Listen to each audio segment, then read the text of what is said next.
आज के समय हर कोई किसी न किसी चिंता में है। आप उस चिंता से मुक्त हो सकते हैं मां बगलामुखी की साधना से। संकट जीवन में आते हैं, प्रारब्ध में हो या वर्तमान में, पर संकट का निवारण है मां बगलामुखी साधना।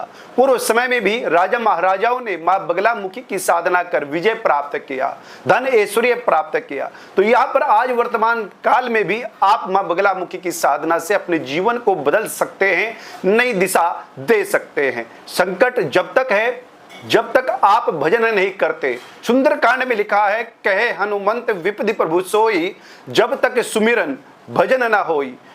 हनुमान जी कहते हैं कि विपत्ति तभी तक है जब तक व्यक्ति सुमिरन भजन नहीं करता, मंत्र जप नहीं करता। जो व्यक्ति मंत्र जप करता है, देव की आराधना करता है, उसके संकट, उसके विपत्ति, उसके कष्ट सब देवता हर लेता है।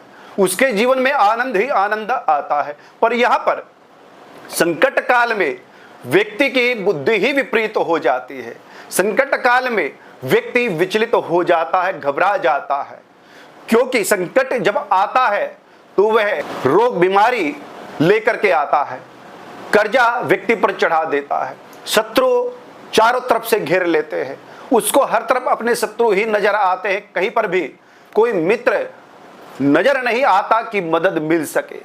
ये समय ऐसा होता है। तो जब चारों तरफ से घिरा होता है, फिर मन मंत्र जप में नहीं लगता। वो विचार करता है कि थोड़े से उपाय से देवता प्रसन्न हो जाए, किसी प्रकार से मैं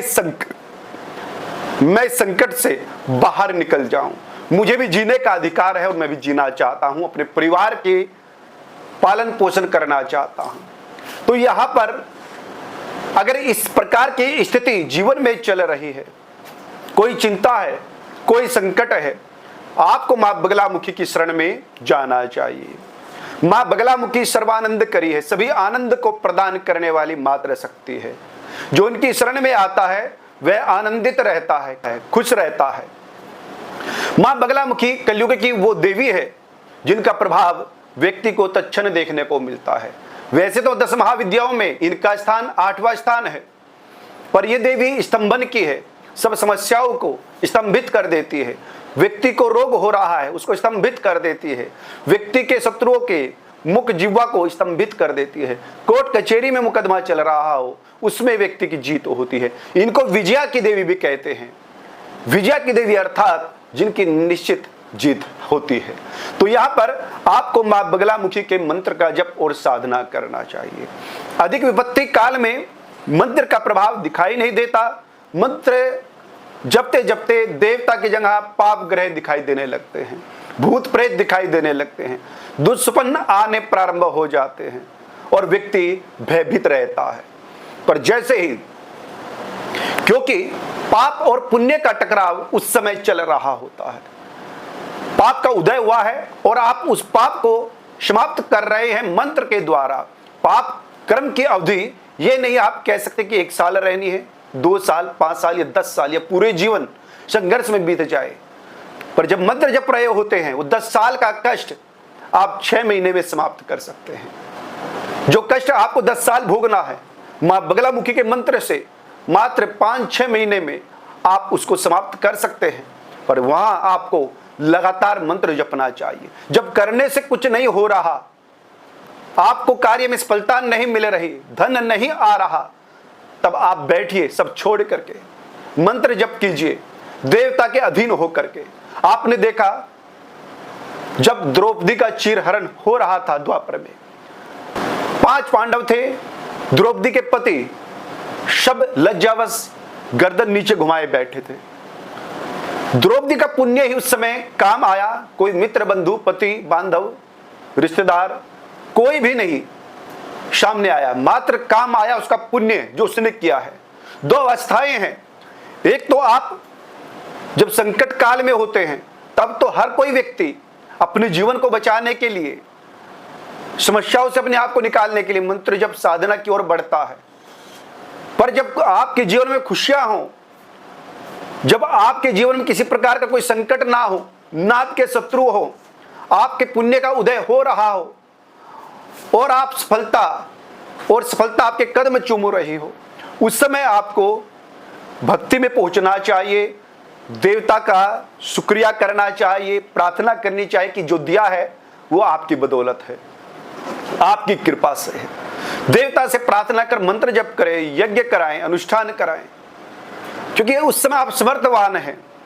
आप हवन पूजा की सामग्री भी व्यवस्थित कर सकते हैं, हवन भी कर भी सकते हैं, करा भी सकते हैं आचार्यों से। पर जब निर्धनता होती, संकट काल में स्वयं का खर्च भी व्यक्ति नहीं कर पाता, अपने लिए दवा भी नहीं मंगा पाता, तो यहां पर उस अवस्था में करने से आनंद की प्राप्ति होती है। और संकट आने से पूर्व ही आपको संकेत दिखाई देने लगेंगे और आपका जप, आपका यज्ञ, आपके द्वारा किया गया दान उस पाप को रोकेगा, उस प्रभाव को रोकेगा। चाहे वह पाप शनि ग्रह की दशा में प्रकट हो या राहु ग्रह की दशा में प्रकट हो या मार्केश बन करके प्रकट हो, पर मां बगलामुखी का मंत्र उन समस्याओं से, उन पीड़ाओं से निजात दिलाता है। कहते हैं राजानुवशमायन्ति ग्रह पीडाश्य निवारणम, राजा समान व्यक्ति भी वश में हो जाता है और ग्रह पीडाश्य निवारणम से भी ग्रह पीड़ाओं से व्यक्ति को निजात मिलती है। तो यहां पर आप मां बगलामुखी के अष्टोत्तर शतनाम स्तोत्र का पाठ करते रहिए प्रतिदिन। विपत्ति अधिक हो, संकट अधिक हो, शत्रु ज्यादा हो तो 36 अक्षरी मंत्र जपना है। 36 अक्षरी मंत्र कौन सा है आप हमारी पूर्व वीडियो में देख लीजिए, ये आपको करना है।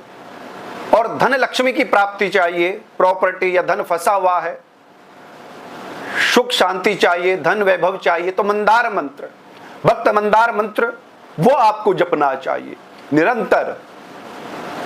कम से कम 1.5-2 घंटा प्रतिदिन आप जपिए, कुछ मत कीजिए, बस मंत्र जपिए, अपने आप ही देवी मार्गदर्शन करे, आपको सही मार्ग प्रशस्त किया जाएगा देवी के द्वारा।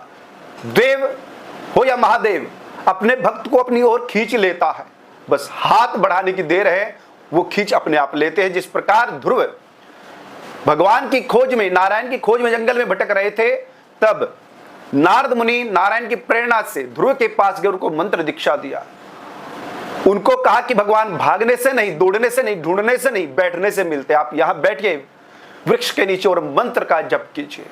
यही आपको करना है, देवता अपने आप अपनी ओर खींच लेगा। आप धैर्यता से, स्थिरता से मंत्र को जपे, आपका कल्याण होगा। आज के लिए इतना ही। हमसे जुड़ने के लिए चैनल को सब्सक्राइब कीजिएगा, वीडियो को लाइक और शेयर कीजिए। मां बगलामुखी का यज्ञ कराना चाहते हैं, किसी प्रकार का कोर्ट कचहरी मुकदमा चल रहा है, उसके लिए महायज्ञ कराना चाहते तो हमसे संपर्क कर सकते हैं। जय माई की।